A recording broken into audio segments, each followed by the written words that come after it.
Временно исполняющий обязанности главы Башкортостана Ради Хабиров с очередной рабочей поездкой в Сибай. Это город республиканского значения, промышленный, культурный и образовательный центр башкирского Зауралья.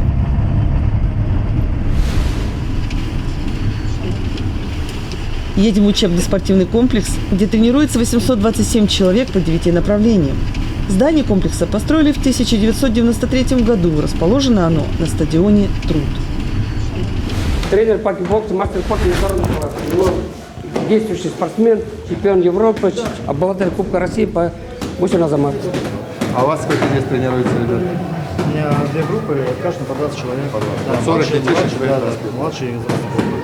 Но вы их правильно воспитываете, что силу надо применять только правильно? Все, что здесь они опыт набирают, они все оставляют здесь, на улице. Либо только защищать слабых. Да. Потому что вот много уже было случаев, когда ребята, они владеют навыками и просто в драке несчастные случаи. Ладно, хорошо. Спасибо. Здесь у нас зал бокса.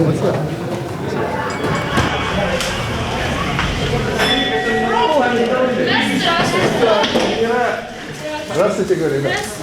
Давайте, продолжайте, мы посмотрим. Еще добавлю, вот здесь у нас даже с Кизила приезжают тренироваться. 20 километров. Всех? Всех, да. Вот. Они родители через день сами привозят 20 километров туда-сюда, но постоянно. Почему? Тренера опытные, ну и условия здесь. Ну, конечно, нам бы в будущем бы хотели бы, конечно, зал отдельно иметь. Почему? Когда проводим соревнования, ринг собираем. Да. Здесь, а это идет деформация ринга. Мы хотели бы, конечно, еще рядом был бы борцовский зал. Вот сейчас мы... Один комплекс. Борцовский, Вот мы сейчас внизу зал посмотрим. единоборств, Да? там высокой борьбы. Хорошо. Спасибо.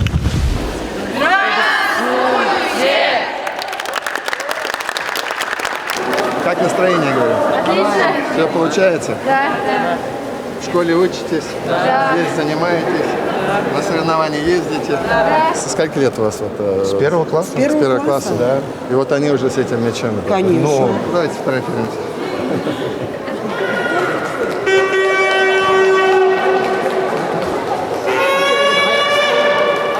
Ну ладно, ребят, успехов вам.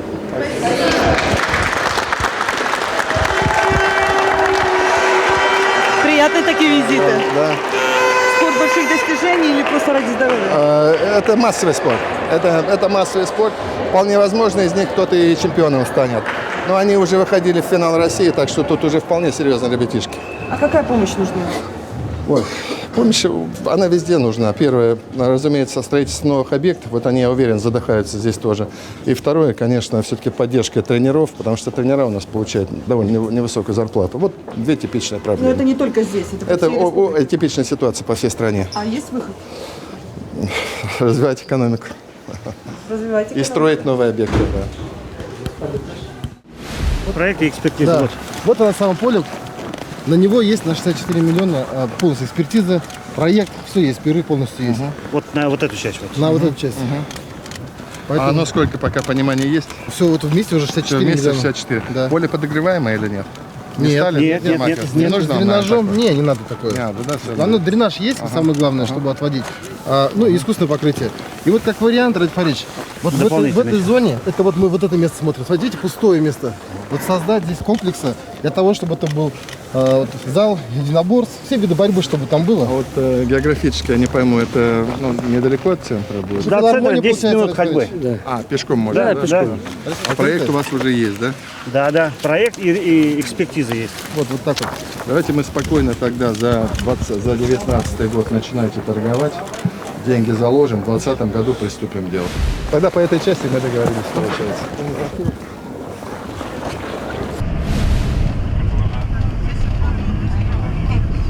Ради Хабиров с рабочей поездкой в Сибайском историко-краеведческом музее.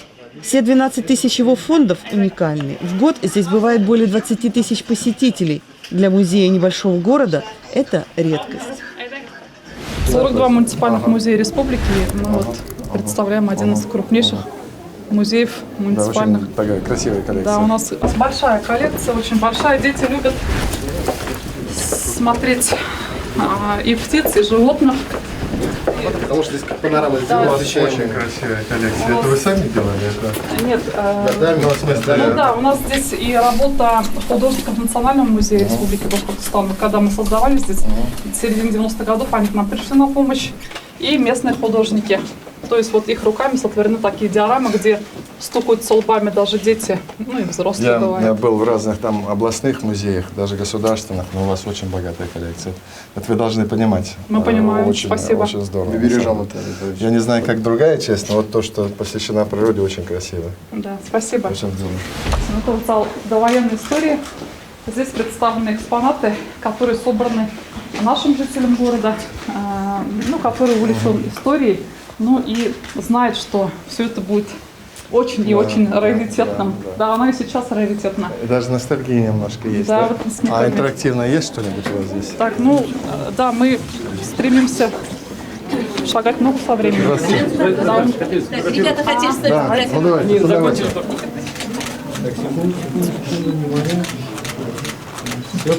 А вы откуда, из какой школы? Первая школа. А сегодня урок блокады был? или что? Да, блокады. У нас в городе жил полный кавалер Георгиевских крестов Василий Константинович Рябов. К сожалению, в 70-м году умер, но успел кресты сдать в Национальный музей. А мы узнали чуть позже, но тоже сделали уголок. И вот ребята интересуются историей, изучают, добиваются, чтобы имя присвоили их в школе. Молодцы. Давайте добивайтесь, мы вас поддержим. Спасибо большое. Спасибо. Спасибо, ребята. Удачи, ребят. Спасибо. Приходите. Спасибо. Сибай. Василий Константинович. Полный кавалер Георгиевских крестов. Жил на наших глазах, я с ним лично была знакома. Всю войну Недалеко. это прошел. Он на улице Нуримана, между прочим, жил. Чувствует, что вы выпускник советской школы. Конечно. И вот мы смотрим, радуемся тому, как вы начали работать. И не посчитайте, как говорится, что не скромно. Хотелось бы, чтобы вы прочитали вот эту книгу о советской нашей школе. Обязательно, обязательно прочитаю. Спасибо. Спасибо. Здравствуйте, Ради Фаридович. Добрый день. Мы хотели бы вот как раз пользоваться тем, что видим вас, юноармейское движение в республике поднять. Я только за, давайте вместе подумаем, как это сделать. У нас очень много предложений, и мы и летом с флагом юноармейским конный поход делали, на велосипедах, по памятным местам нашего города. Изучая родной край, ребята все же больше проникаются духом своего народа. И указ президента есть. Знаю, что в других регионах хорошо работает. Нам бы хотелось, чтобы и республика в этом отношении активнее стала. Прям спасибо большое. Я вот буквально, наверное, как приеду в Уфу, мы как-то все вместе соберемся, вас пригласим, вместе подумаем, как сделать. Ребят, спасибо большое. Если бы не было комбината, Башкирского консервного комбината, открытого 70 лет назад, ну и не было бы города. Вот макеты экскаватора, СБШ там есть, БелАЗа, то есть это да, техническое оснащение нашего города. Спасибо. Да. Вам спасибо. Спасибо. Мы с вами. Сибай с вами. Не обижайтесь на наших горожан, мы вас любим. Это я с вами, вот и республика с вами, и правительство с вами. Вы Спасибо. не переживайте, Спасибо. Мы вот не все, переживаем. что можно, мы сделаем. Ну вот пока вот такие поездки рабочие, а когда-нибудь приедем и с хорошими Будем, да, какими-то да, да. делами. По-хорошему Но мы сегодня, опыту. с другой стороны, уже для вашего города одно решение хорошее приняли для ваших детей. Мы договорились стадион отреконструировать и построить там маленький дворец борьбы, так что это такой поликасный буляк болсон. Мы с вами. Спасибо большое. Музей. Впечатление от музея. Чудесно, очень хороший, очень богатый, очень насыщенный, знаете, объектом, не просто вот какие-то там информационные щиты, он прям реально какими-то раритетами, артефактами. Ну и самое главное, очень правильный дух здесь. Очень много времени уделяется и экспозиции Великой Отечественной войны, жителям, героям города. Поэтому и самое даже важнее это то, что музей не просто вот какое-то место, куда случайно заглядывают люди, он весь наполнен жизнью. Здесь огромное количество детей. Вот пока я ходил, здесь огромное количество детей, они постоянно приходят сюда. И уроки здесь проводят, и уроки памяти, и уроки героизма, патриотизма. Поэтому вот это правильный музей, вот как он должен быть. Этот объект рабочей поездки меня лично удивил, но и обрадовал. Значит, мы от темы карьеры немножко отходим, жизнь Нет, продолжается в мы от Сибае. темы карьеры не отходим. Мы карьером так и будем заниматься, но жизнь-то идет, и надо смотреть. Масса всего интересного. Сибайская детская художественная школа. Туда в рамках рабочей поездки отправился дальше временно исполняющий обязанности главы Башкортостана Ради Хабиров. Здесь по 8 направлениям занимается 692 ученика. Наша школа построена с учетом условий для детей, для людей с ограниченными возможностями. Посмотрите, какие широкие коридоры у нас. Здесь у нас кабинет для маломобильных групп населения. В случае, не дай бог, у нас случается пожар, подъемные платформы уже не работают, электричество отключилось, дети застряли в этом крыле. Они заходят, противопожарная дверь закрывается, автоматическая подача воздуха срабатывает. Телефон есть, они дозваниваются до города, сообщают о том, что они здесь. Значит, Это что они делают? Какой-то замок делает, да? Что делаете? Даша, средневековый замок. Круги? Это глина, да? Это глина, да. Глина.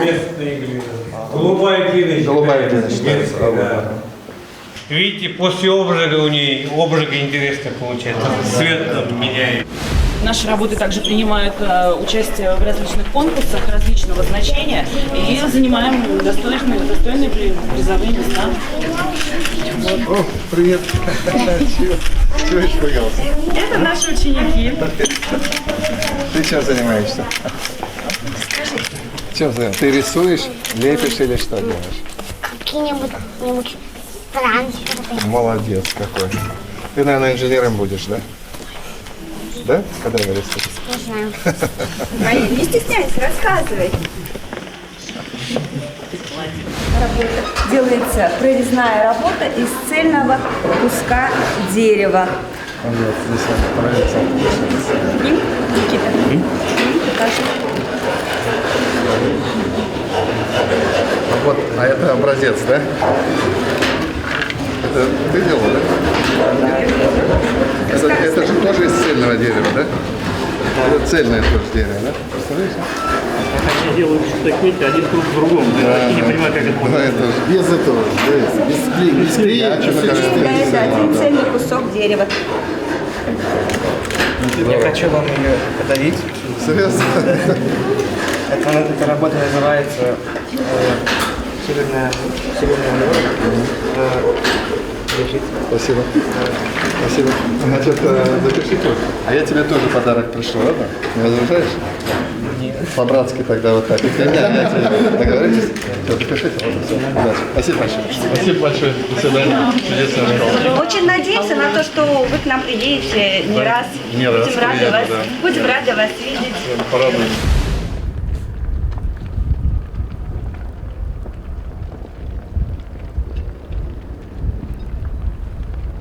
И снова тема тлеющего карьера.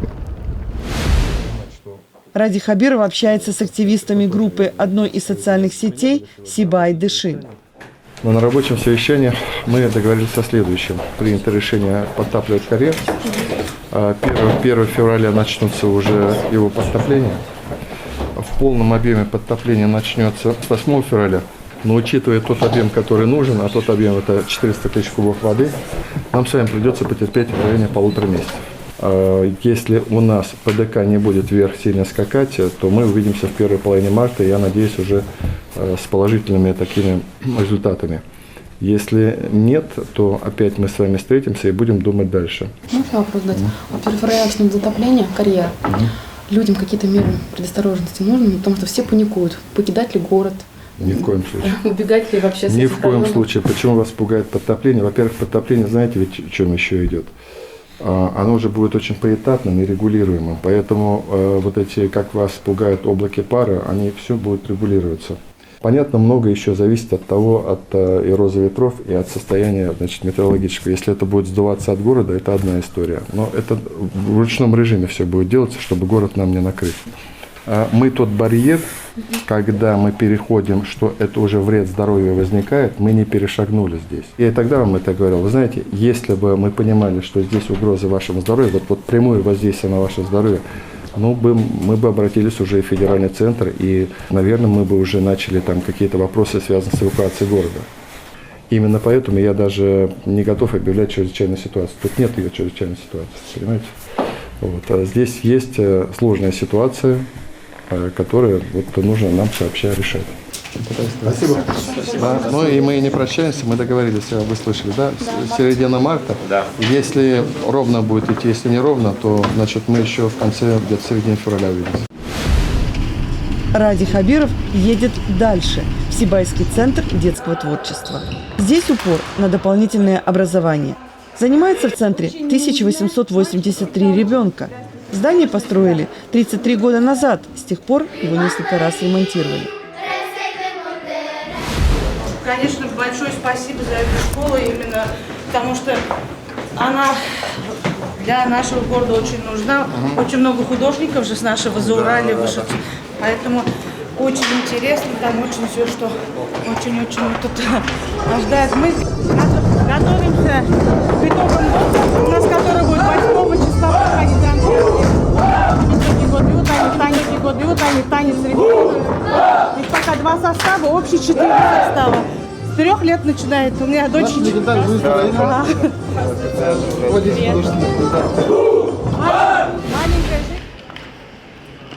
О школьных годах в эксклюзивном интервью. В Центре детского творчества есть детская же студия «Толпар». Ее ведущие Айзеля Кадырбаева и Тимур Байрамгулов перехватили Ради Хабирова в одном из коридоров и задали ему несколько вопросов.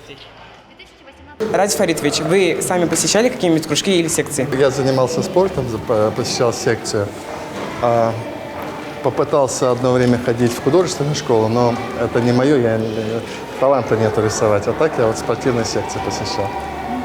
Когда вы учились в школе, каким учеником вы были? Я был послушным, прилежным учеником, но я не учился на отлично. У меня на 4-5 я учился. Ваши пожелания детям нашего города? Ну, первое, чтобы, конечно, не болели. Второе, чтобы, я вижу, какие чудесные здесь у вас живут, такие открытые, энергичные. Хотел, чтобы вот вы хоть и живете в маленьком городке, а потом вы, когда закончите школу, поедете поступать в вузы, в Уфу, в другие города. Я хочу, чтобы вы с высоко гордо поднятой головой всегда шли, ничего не боялись. Если что-то не получится, не ломались. Споткнулись, встал и дальше пошел.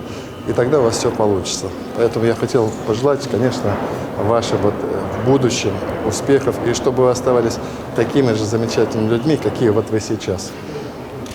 Большое спасибо за интервью, Ради Фаритович. Спасибо. Спасибо. Спасибо.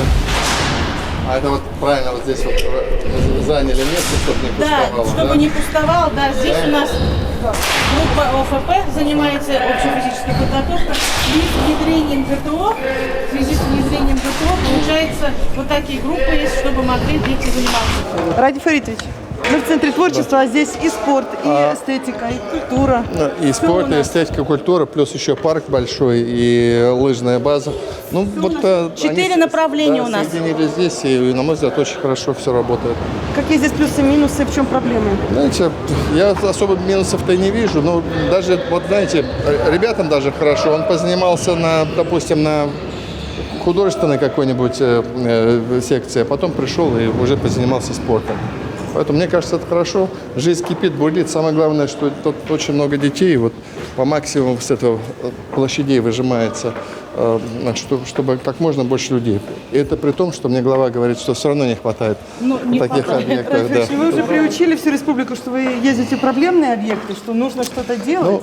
Нет, иногда хочется, чтобы и не проблемные. У нас есть проблемы, но нам, наоборот, хочется, чтобы и положительные показывали. Да, я думаю, да? Спасибо. Временно исполняющего обязанности главы Республики Башкортостан Ради Хабирова приглашает на необычную встречу с лидерами сибайских школ, учениками выпускных классов. Основная тема – как пробиться в жизни, заявить о себе. Отдельно о вузах, уфимских и московских. А вы же, получается, многие из вас выпускные, да? Да. Куда поступать собираетесь? Нет.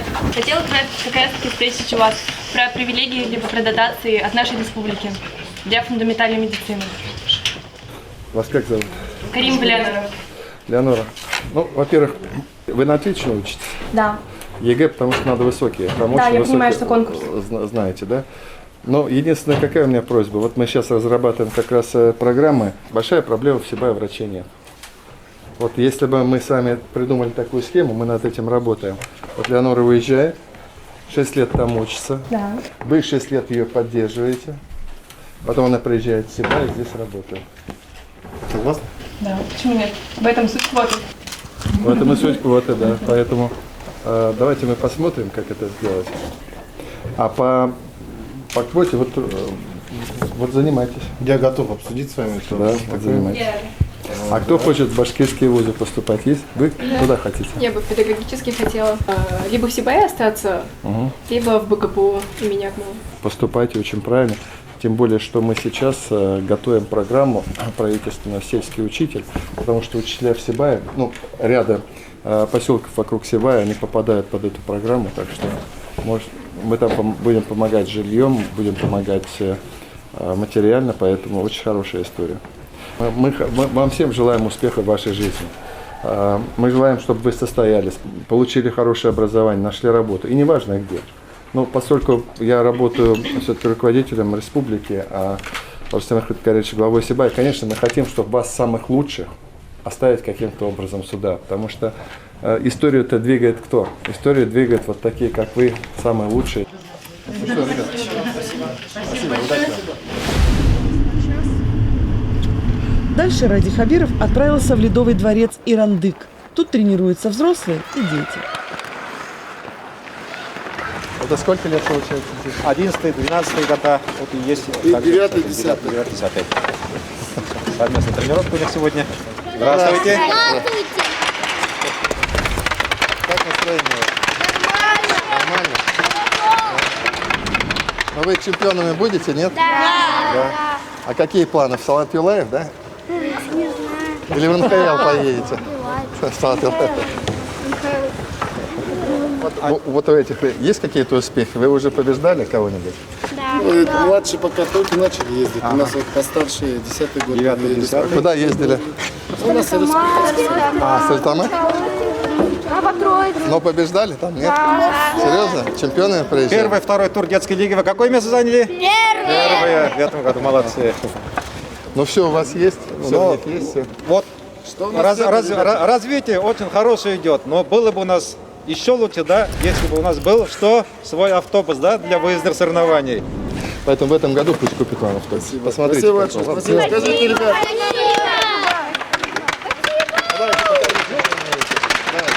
Какой возраст у вас? 2009 год.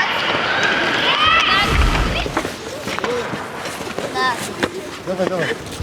Через 10 лет это сборная России, да? Надеемся. Кто туда будет? Спасибо, ребята. Удачи. Спасибо большое. Райфович, ну что, автобус в хоккейной команде? Да. Давай. Опять сфоткаться. Слушайте, нам интервью вас записать сложно. Давай. А с кем фотографируетесь, знаете? Да, с президентом. Важный вопрос всегда. Неужели надо ждать, пока вы приедете, чтобы решать эти вопросы? Да нет, зачем? Это же все равно как... Это, как сказать, когда руководитель субъекта приезжает, то все равно какие-то ожидания, и правильно. Глава на месте что-то может решить, что-то нет. Поэтому мы и приезжаем, чтобы ему помочь. А это такая история. Автобус, очевидно, нужен. Мы же недавно приняли решение также, вот, скажем так, спонтанно купить автобус в Кумертау. Здесь тоже. Если Ледовый дворец, то обязательно с автобусом должен быть. Причем мне автобус почему важен? Это безопасность детей. Они ездят на нем. Вот в этом смысле. Едем дальше? Дальше. В рамках рабочей поездки временно исполняющего обязанности главы Республики Башкортостан Ради Хабирова в Зауралье и заседание общероссийской общественной организации «Деловая Россия». Тема встречи – что волнует бизнес-сообщество Сибая, чем предпринимателям нужно и можно помочь. Добрый вечер, уважаемые коллеги.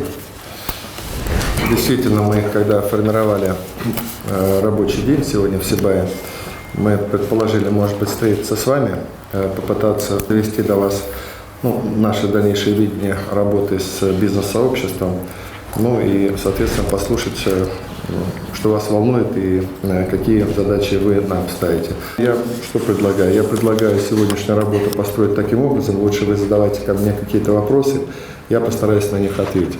Наша компания Тайра занимается производством рисового масла.